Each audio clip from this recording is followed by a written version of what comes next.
Hola, soy Pedro Martínez, doctor en Historia del Arte, y vuelvo a ponerme en contacto con ustedes con motivo de una nueva visita de carácter virtual para poder entrar en contacto con nuestra historia y nuestro patrimonio. En esta segunda sesión nos ocuparemos de visitar y reconocer algunos hitos importantes de la que quizá es la etapa más oscura y menos conocida de nuestra historia, la que va desde el declive de la presencia romana hasta la entrada en escena de la cultura y civilización islámica. Desde el punto de vista de la historia, este periodo de fronteras temporales poco claras es realmente confuso y ha recibido a lo largo del tiempo diferentes denominaciones. En algunas ocasiones se ha denominado el periodo paleocristiano, en atención a la aparición, desarrollo y definitiva expansión de los cristianos desde la, legalización de esta práctica religiosa con el Edicto de Milán en 312 y el emperador Constantino, y sobre todo después por la elevación del cristianismo a ser la religión oficial del Imperio Romano en el año 380 mediante el Edicto de Tesalónica emitido por Teodosio. Pero como rápidamente se comprende, buena parte de este periodo se desarrolla aún en periodo romano. También se nos ha hablado de la Alta Edad Media y del periodo de las invasiones bárbaras,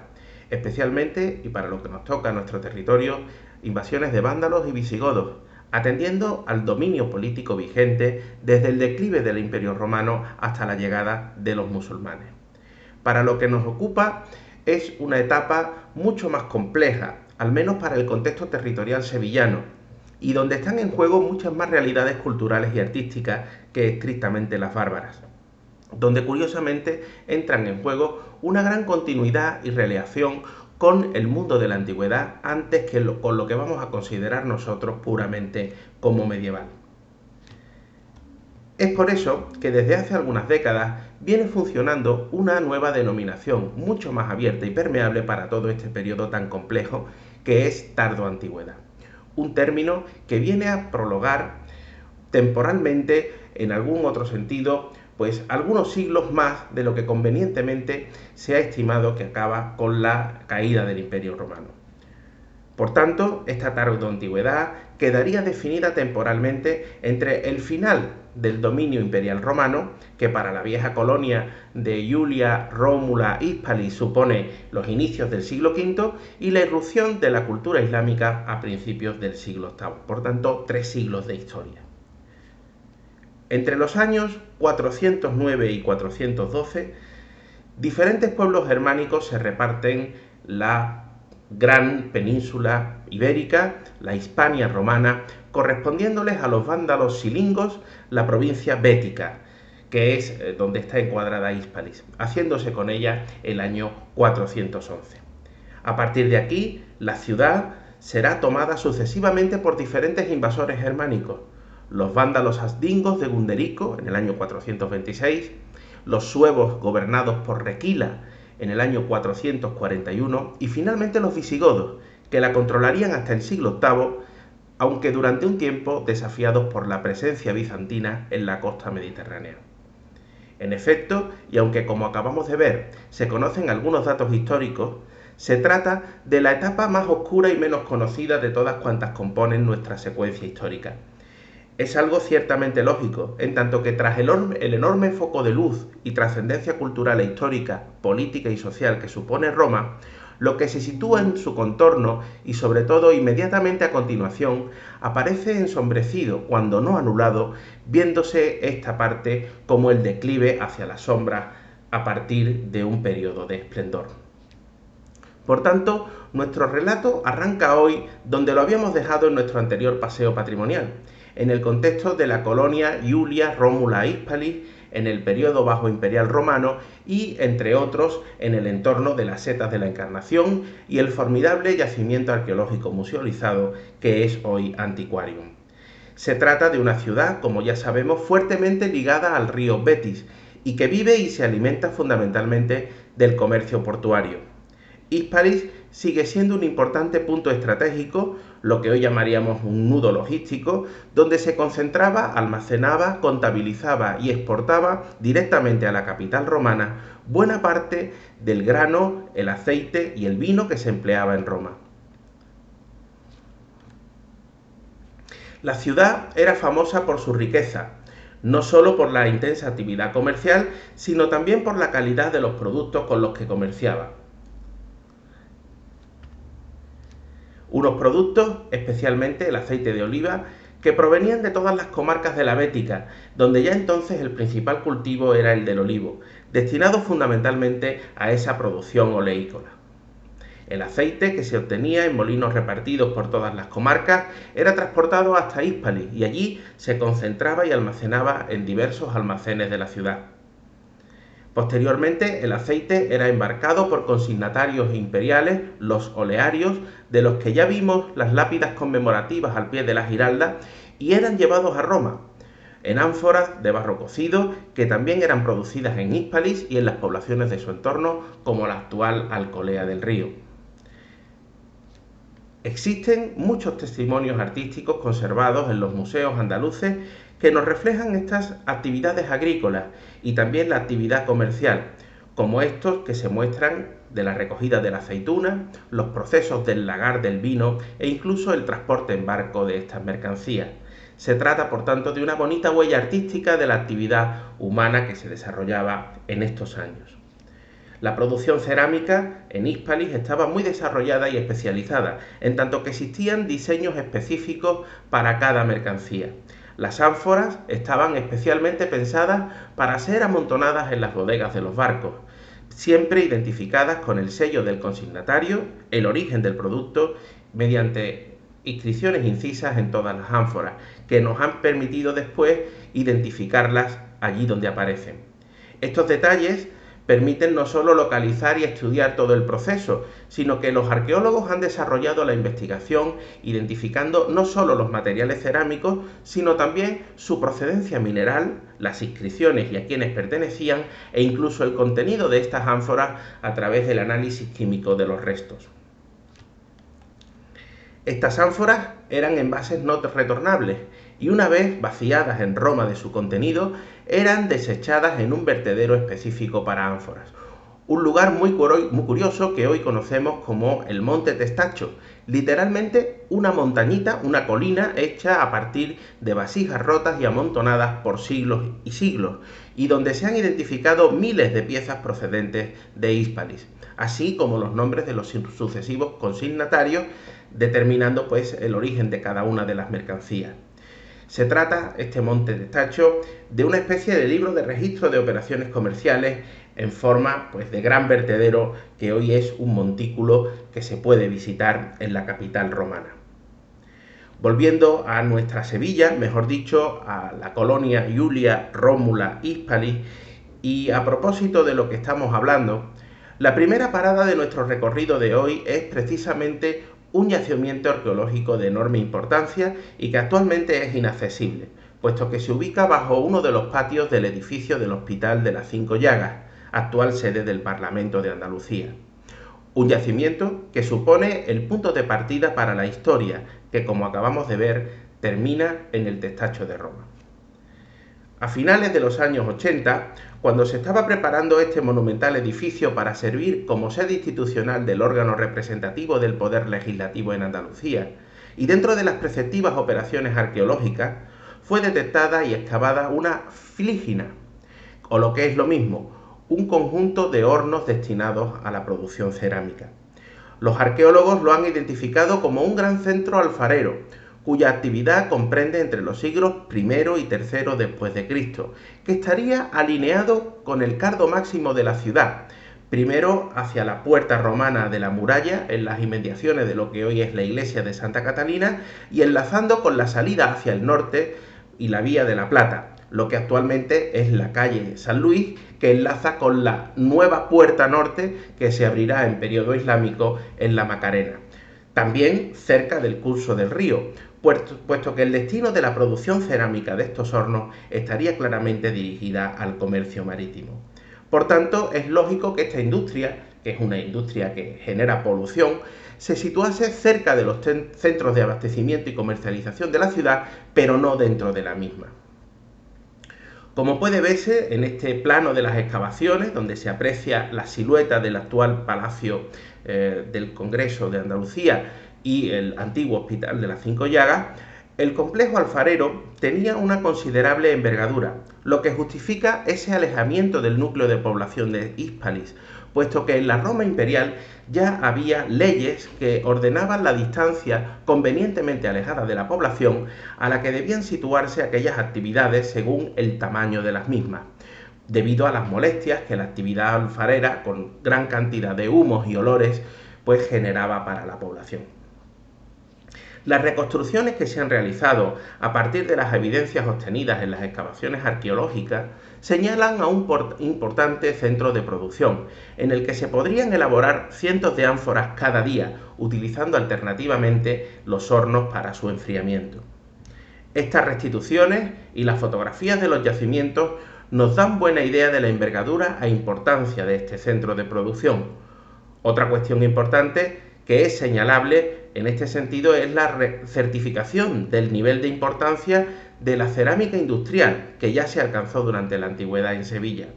Cierto es que los grandes momentos de la cerámica artística vendrán muchos siglos más tarde, pero siempre se ha fundamentado en el pasado islámico y no anterior, si bien esta tradición alfarera industrial y utilitaria es mucho más antigua y tiene fuertes raíces muy anteriores al Islam, como veremos en esta visita de hoy. En esta otra imagen vemos un particular de la excavación del Parlamento de Andalucía, del patio del que estábamos hablando, hoy cubierta por la solería de ese espacio de tránsito, y vemos la caldera circular, con un pilar central que se llenaba con combustible, fundamentalmente leña, y cuyo pilar sostenía una parrilla agujereada por la que atravesaba directamente el calor del horno para cocer las ánforas estratégicamente dispuestas en la cámara superior, que solía ser abovedada. En el caso de nuestro yacimiento, sabemos que este centro alfarero sufrió abandono y destrucción, casi de forma simultánea, puesto que se detectaron en la excavación también restos de limos relacionados con una gran inundación y también las evidencias del incendio y colapso de al menos uno de los hornos, que quizá ya nunca sería reparado. En la imagen que vemos a continuación puede verse la reconstrucción de uno de esos grandes hornos, destacando su escala a nivel humano y la cubierta abovedada, que si bien en el que nos ocupa han desaparecido por completo por la nueva construcción que se ubica sobre ellos, sí se conservan algunos de estos hornos parcialmente en algunas excavaciones de la campiña sevillana, donde existieron cientos de estos hornos alfareros para la producción de ánforas, fundamentalmente de vino y de aceite. Está comprobado que al menos durante el periodo que va de entre los siglos III hasta al menos el siglo XIII, el río Guadalquivir cobró una dinámica mucho más activa que en época romana, hecho que se materializó fundamentalmente en mayores y más frecuentes avenidas e inundaciones. Algo que inevitablemente tuvo consecuencias en sectores especialmente del territorio expuestos al río, como es el que se encuentra en esta excavación, muy cerca de la orilla, en la zona de la Barqueta, situados extramuros, por tanto sin la defensa de las murallas, y en unos terrenos que, si bien en época imperial se habían ido ganando al río como tierra segura, con este aumento del régimen fluvial y de las avenidas, pues dejaron de ser tan seguras y tan estables. Volviendo al hilo histórico de lo que nos ocupa hoy, precisamente el abandono progresivo de estos hornos, como de otros muchos,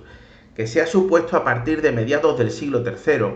no son más que la constatación no solo de una nueva actividad del río que impide este tipo de prácticas en las afueras de la ciudad, sino también un declive evidente de las actividades comerciales que animaban y sustentaban la prosperidad de Hispalis y que harán perder su enorme importancia en los siglos siguientes.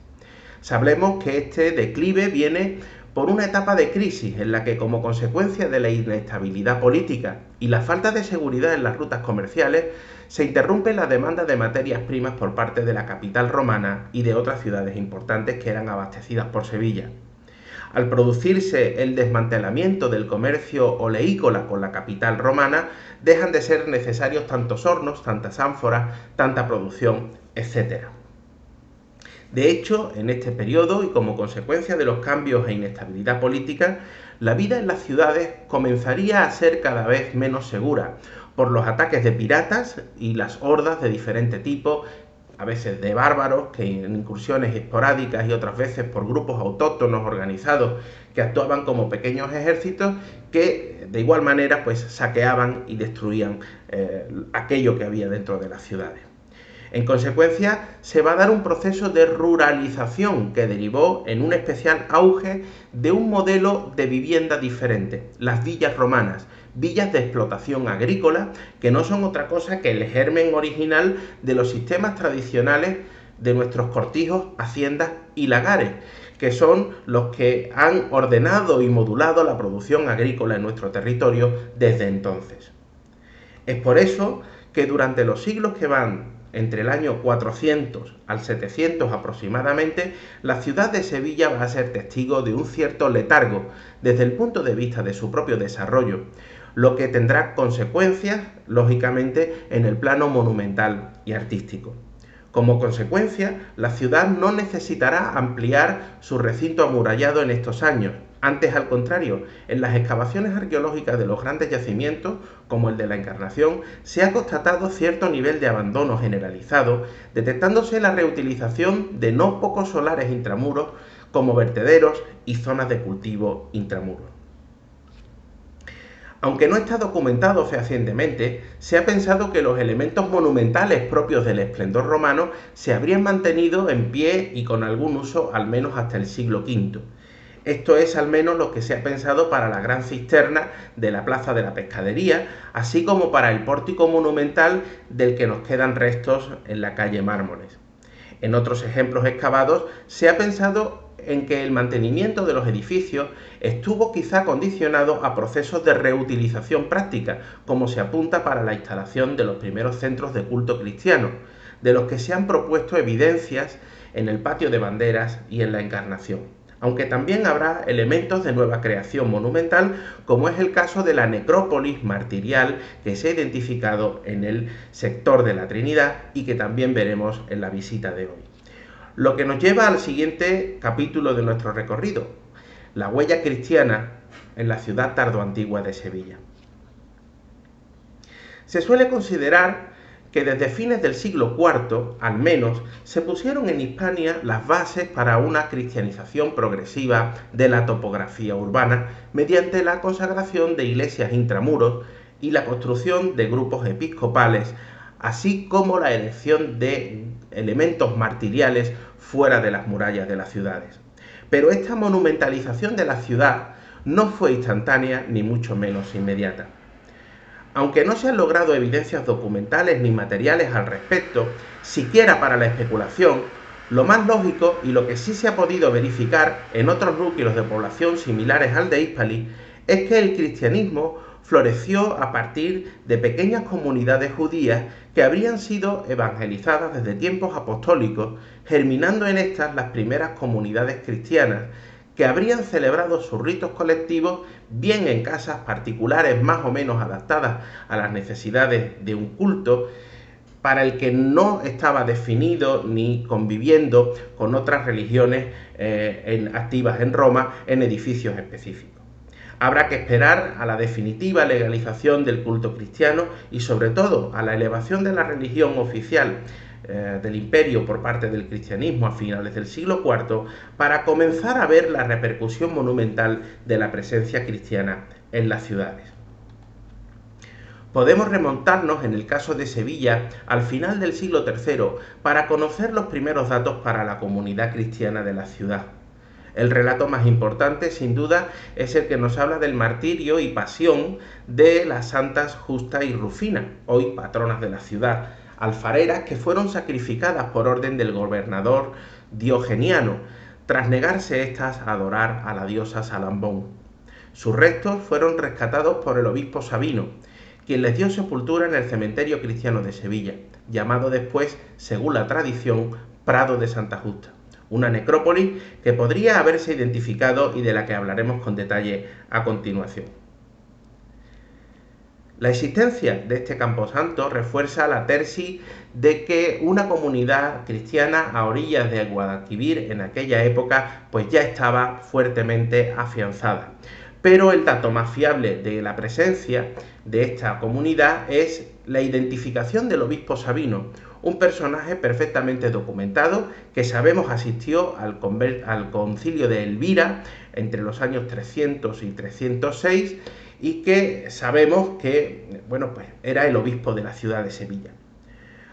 No sabemos mucho más, ni dónde exactamente se encontraría la iglesia principal de este obispo, ni tampoco su configuración espacial. No obstante, y aunque la presencia cristiana en la cuenca del Guadalquivir para estos años del siglo V, IV después de Cristo parece más reforzada documentalmente, sobre todo a la raíz de la llegada de los visigodos, con la pugna inicial entre los católicos y los arrianos dentro del cristianismo existían diferentes versiones, que se unificarán en el tercer concilio de Toledo en el año 589, sí que poseemos algunos datos circunstanciales que nos permiten hacer algunas especulaciones a propósito de esos restos que nos quedan de este mundo antiguo cristiano en la ciudad de Sevilla. A propósito de un rey vándalo que hemos citado antes, Gunderico, las crónicas del obispo Idacio nos refieren un episodio que tiene como protagonista al mencionado rey y a una de las que precisamente eran de las iglesias más importantes por aquel entonces de la ciudad de Sevilla. Concretamente, el obispo nos relata, con ciertos tintes de leyenda, que Gunderico, este rey vándalo, en una cruenta campaña de conquistas dirigida contra el sur peninsular y concretamente contra Hispalis, entró en la ciudad atraído por su riqueza. Esa irrupción violenta de los vándalos en la ciudad, destruyendo y asesinando y saqueando, sembraron el terror. Uno de los objetivos era, como no podía ser de otra manera, la Basílica del Mártir San Vicente, que era la principal de la ciudad, y que sabemos que era la que mayores riquezas conservaba. Hasta ella parece que llegó Gunderico a caballo intentando lanzar al animal contra las puertas para romperlas y entrar a saquearlas, pero nos cuenta la crónica que el animal no le obedecía. Es entonces cuando la historia refiere que un rayo sale desde el cielo y fulmina al rey que cae envuelto en llamas. Parece, no obstante, que este es un momento de destrucción cuando aparecen gran parte de los monumentos romanos que engrandecerían la noble Hispalis. Pero independientemente de la espectacularidad del suceso y de lo fantástico que pueda tener, sí se sabe que Gunderico muere en Sevilla en el año 426, durante el asalto a la ciudad, y que uno de sus objetivos era saquear las iglesias y destruirlas. Pero por lo que respecta a la iglesia de San Vicente, que hoy consideraríamos la catedral, aunque en ese momento no tenían exactamente esa consideración, se ha especulado con que podría ser el edificio correspondiente al supuesto complejo episcopal que sin duda habría en la ciudad. Parece que estos complejos episcopales, que eran frecuentes en todas las ciudades cristianizadas ya en estos siglos IV y V, van a funcionar como nuevos focos de importancia dentro de las ciudades. Según los ejemplos documentados en otras ciudades similares a Sevilla en importancia histórica, como es el caso de Barcelona, del que tenemos el plano en la pantalla, estos núcleos pudieron ubicarse al principio en zonas fuera de las murallas, para ir pasando paulatinamente y después de algún tiempo a enclavarse en el interior del espacio urbano, superponiéndose al foro o foros romanos y reutilizando de esta manera el uso representativo del lugar de poder. Más allá de algunas referencias muy concisas que certifican documentalmente su existencia, como son las actas del primer y segundo concilio hispalense, que reunió en Sevilla a varios obispos en los años 590 y 610 respectivamente,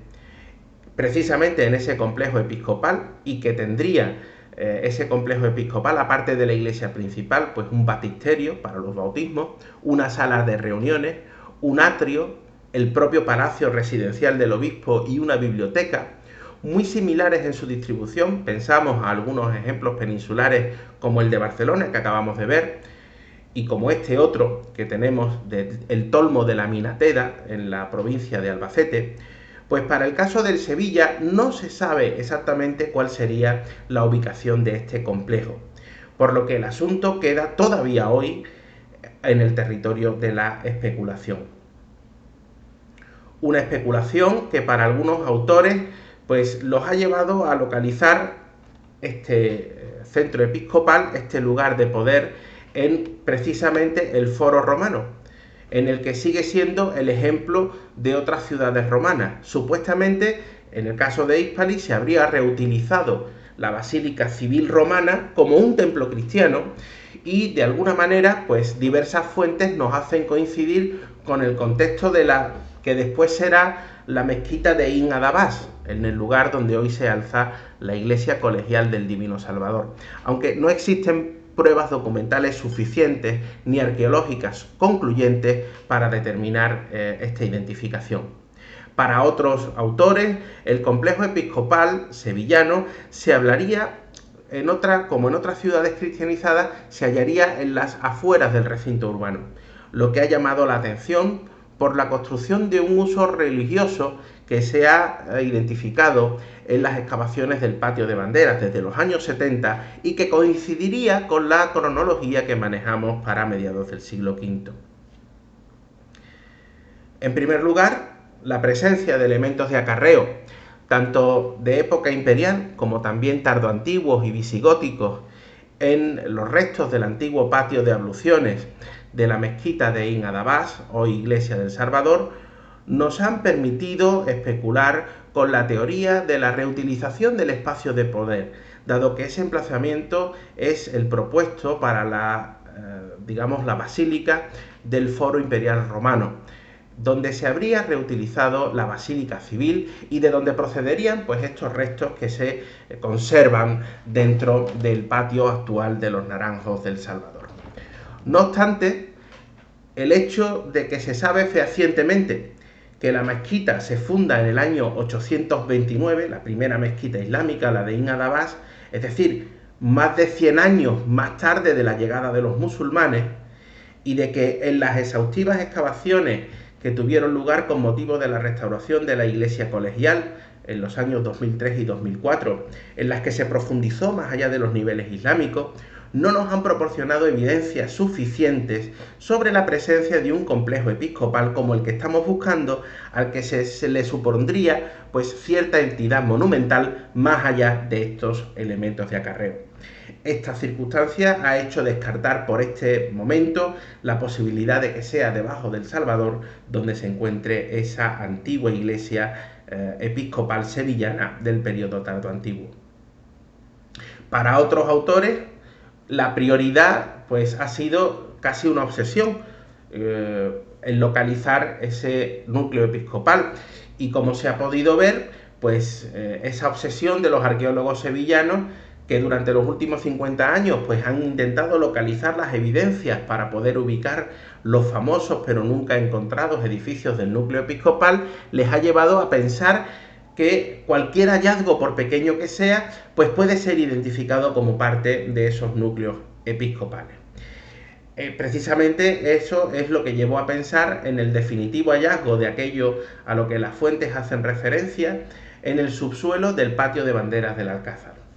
Lo que allí apareció a finales de los años 70 fue un edificio que entonces se fechó en el siglo IV después de Cristo, y en uno de cuyos extremos se presentaba una estrecha habitación dotada de lo que se interpretó era una piscina bautismal. Esa pileta, a su vez, habría sido reformada a lo largo de 3 o 4 siglos de uso, adecuándola a las transformaciones en el ritual del bautismo, primero por inmersión completa del neófito y más tarde por simple aspersión, casi como se hace en la actualidad. Incluso, y como se ve en el gráfico, los arqueólogos establecieron comparativas con las dimensiones de otros baptisterios excavados en Hispania, tratando de establecer las oportunas correspondencias. La enorme variedad que existe en las construcciones identificadas a lo largo y ancho de la península ibérica, al no existir en época tan temprana para el cristianismo una tipología definida de templo o de baptisterio dificultan enormemente las tareas de identificación de los arqueólogos y en ocasiones se hacen interpretaciones que después hay que desmontar. Este es el caso nuevamente de lo que ha ocurrido con el patio de banderas, puesto que en las campañas más recientes de excavación, que son las que vemos en nuestra pantalla, aparte de profundizar en los hallazgos de los años 70, se han vuelto a estudiar los materiales extraídos entonces y se ha podido ampliar el área de excavación. Los especialistas han propuesto ahora una cronología mucho más tardía para esta compleja estructura de pileta que vemos a la izquierda, llegando su uso prácticamente hasta el siglo VIII. Por otra parte, junto a la pileta y en la enorme excavación, pues deberían haber aparecido las evidencias de una construcción monumental que permitiese afirmar la presencia de ese grupo episcopal que habría sido la sede nada menos que de San Isidoro, por lo que su entidad monumental no debía ser ni mucho menos discreta. No obstante, aunque por el momento queda descartada la posibilidad de certificar la presencia del enigmático grupo episcopal sevillano en el solar del actual patio de banderas, no se rechaza del todo que lo hallado sea parte de una estructura dedicada al culto cristiano, aunque evidentemente sería de menor entidad de lo previsto, habida cuenta sobre todo de los restos que han ido apareciendo y que dan cuenta al menos de la actividad constructiva en este periodo y en este entorno, como son pues estos restos que se conservan hoy en el Museo Arqueológico y que datan de esa época del periodo tardoantiguo y visigótico. Por último, y a propósito de este grupo episcopal, la propuesta más reciente de identificación de al menos un elemento de este grupo episcopal tardoantiguo y que habría permanecido curiosamente en uso hasta el siglo VIII, y quizá algo más, son nuestras ya viejas conocidas columnas de la calle Mármoles, de las que sabemos que al menos hubo hasta 6. Daniel González Acuña, arqueólogo, en su tesis doctoral reciente ha propuesto que estas columnas, que recordémoslo, ya han recibido no pocas propuestas de identificación con diversos edificios romanos, tanto republicanos primero como imperiales después, y que cuyos materiales sabemos que coinciden con el pórtico de la Basílica de Trajano en el Foro de Trajano de Roma, habrían sido reutilizadas en la etapa tardoantigua en Sevilla, algo que permitiría explicar la disparidad de las bases de estas columnas que se conservan. Por tanto, las columnas y los capiteles que habrían sido traídos desde Roma, primero para la construcción del famoso Traianeum de Itálica y más tarde bajadas a Sevilla, para constituir con ellas el pórtico monumental, ahora pensamos que del grupo episcopal, pues marcarían actualmente el emplazamiento de ese grupo episcopal en esa zona pues, de la calle Aire, de la calle Mármoles y de la iglesia de San Nicolás. Un grupo episcopal que no se habría conservado pues, prácticamente nada más en ese entorno. Una identificación con ese grupo episcopal que coincide con algunos usos parecidos registrados en otras ciudades importantes, como es el caso de Milán, donde se conserva un gran pórtico monumental de columnas romanas de acarreo delante de la construcción de la Basílica de San Lorenzo, precisamente que tiene un origen también en el siglo V. Una hipótesis más que interesante, pero que como las otras, pues no tiene todavía las pruebas suficientes para elevarla a la categoría de hecho contrastable. La última de las paradas de nuestro recorrido de hoy no puede ser más simbólico: el espacio de la muerte. Siguiendo los modelos interpretativos de las ciudades tardoantiguas cristianizadas, uno de los elementos evidentes de la presencia de la religión de Cristo es la implantación de los cementerios en los que se practica de nuevo la inhumación de los cuerpos, que además aparecen contextualizados con epigrafías, con textos y ajuares característicos. Con mucha frecuencia, estos camposantos cristianos se colocaban, según la costumbre romana, en los bordes de los caminos de salida de las ciudades. Otra práctica muy común era sepultar a los difuntos junto a los cuerpos de los mártires, aquellos que en épocas de persecución habían entregado sus vidas antes que renegar de su fe. En Sevilla, y como hemos dicho antes, es muy significativo el caso de las santas hermanas y mártires Justa y Rufina, de cuyo martirio o pasión se conocen muchos detalles directos por haberse recogido inmediatamente al suceso de su martirio, que pensamos ocurrió en el año 287. Tal y como se representan en el cuadro pintado por Francisco de Goya, que vemos en la pantalla, y que se conserva en la sacristía de los cálices de la catedral, estas hermanas se dedicaban a la alfarería y a la venta de esos productos que fabricaban. Es un mito, por tanto, que fueran trianeras, porque en aquel momento Triana no existía como núcleo de población, pero sí que parece que eran mujeres dedicadas a elaborar pequeños cacharros de barro cocido que después venderían. Sí que consta que estas dos hermanas pues tendrían un puesto de venta de sus artículos de barro a las afueras de la ciudad, y que en una ocasión llegó ante ellas una procesión de la diosa Salambó, que es el nombre con que los fenicios conocían a Venus, y por tanto nos estaría hablando de que en Sevilla no solo se le daba culto a los dioses olímpicos griegos, sino que ese culto estaba caracterizado por las fórmulas fenicias, que son muy anteriores al periodo romano. Aunque este culto, como estamos viendo, para el siglo casi siglo IV, finales del siglo III, pues se mantendrían dentro de lo que es la Sevilla romana. Bueno, pues sabemos que en una procesión de la diosa Salambó, que era portada en andas, la imagen de esa diosa,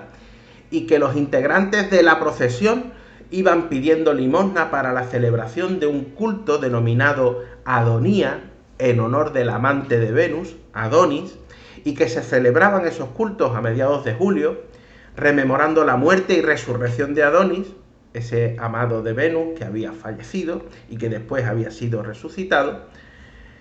Consistía en lo siguiente: los afectos a la procesión recorrían las calles con la imagen portada en andas, cantando himnos fúnebres y pidiendo al mismo tiempo una limosna a los viandantes para la celebración de los cultos funerales de Adonis. La costumbre más extendida en relación a estos cultos era que se plantasen los llamados jardines de Adonis en pequeños cacharros de barro, con poco fondo y mediante semillas de germinación rápida, como son el trigo o la cebada. Una vez que habían empezado a germinar esos jardines, y en señal de rememoración de esa muerte y después resurrección, pues se arrojaban o bien al mar en las zonas costeras o bien a pozos o fuentes en las zonas de interior. Aquí vemos representaciones tanto antiguas como más modernas de ese culto donde se ve a las mujeres portando esos llamados jardines de Adonis. Por lo que respecta a nuestra Santa Justa y Rufina, es lógico pensar que estas hermanas alfareras pues se les pidiesen sus productos precisamente para este fin, cosa que ellas, por ser cristianas, se negaron. Se produjo entonces un altercado en el que las mercancías de las futuras mártires fueron destruidas y ellas en respuesta derribaron al suelo la estatua de Venus, siendo por ello arrestadas, torturadas y sentenciadas a muerte por el gobernador romano Diogeniano. Al parecer, el martirio concluyó para algunos con los cadáveres arrojados a un pozo, como se hacía precisamente con esos jardines de Adonis una vez finalizados los rituales. Para otros fueron incineradas en el anfiteatro de Sevilla, anfiteatro que tampoco se ha encontrado por ahora. Lo que sí que consta es que el obispo de Sevilla, ese obispo Sabino que había estado en el concilio de Ilíberis en el año 306, rescató los restos de estas dos mujeres y los enterró en el cementerio cristiano, hecho que nos devuelve a esos ritos funerarios de enterrarse junto a los mártires,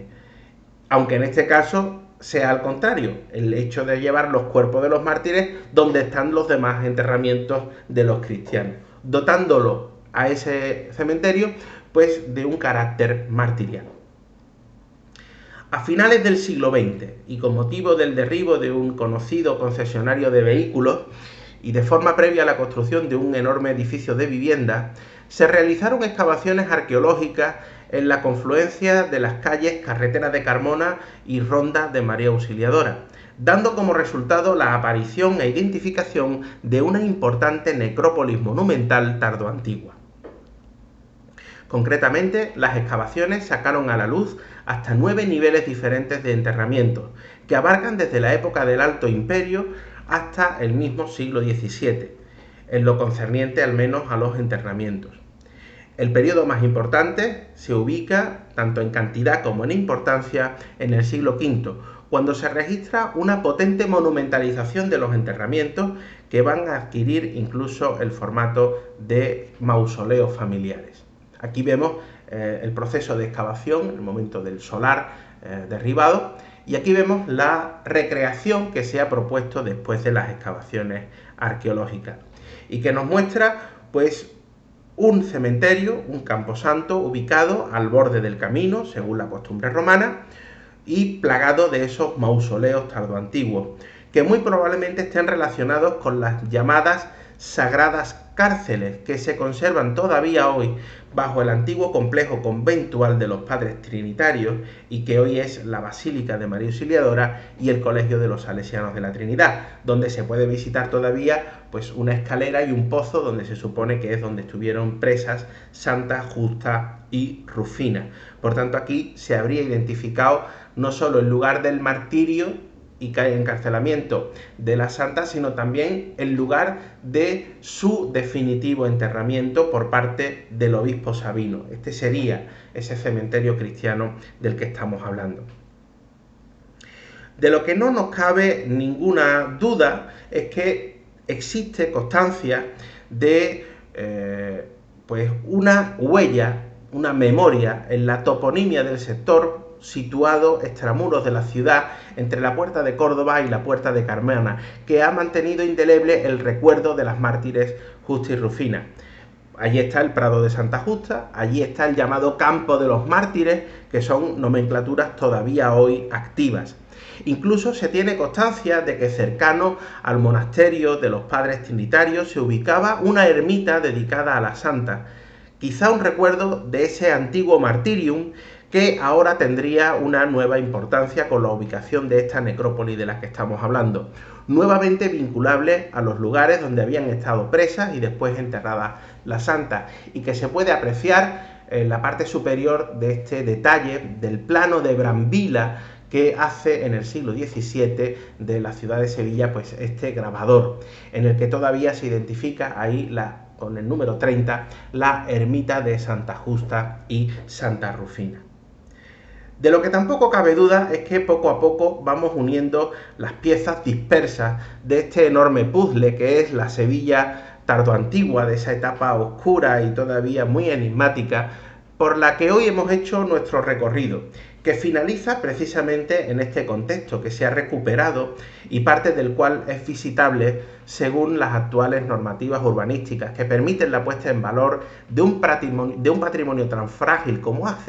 inaccesible como es el patrimonio arqueológico. Un patrimonio arqueológico que hoy es visitable, como digo, parcialmente gracias a la puesta en valor de esta excavación de la que vemos el plano